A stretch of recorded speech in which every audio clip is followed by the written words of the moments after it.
ഒരു ഡെൽ മെഷീനാണ് N5010. Keyboard എടുക്കുക, സ്ട്രിപ്പ് ഓരോന്ന് റിമൂവ് ചെയ്യുക, പാനൽ എടുക്കുക, hard disk location SSD install ചെയ്യുക, 480 GB. ഓക്കെ,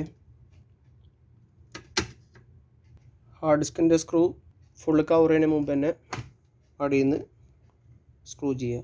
ശേഷം പാനൽ വെക്കുക, സ്ട്രിപ്പ് ഓരോന്നായിട്ട് കൊടുക്കുക,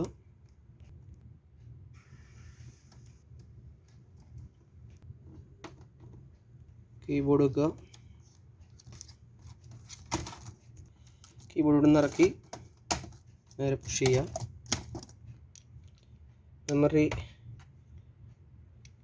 കവറ് ശേഷം ഓരോ സ്ക്രൂ ഇടുക. ഓക്കെ, ഇത്രേ ഉള്ളൂ.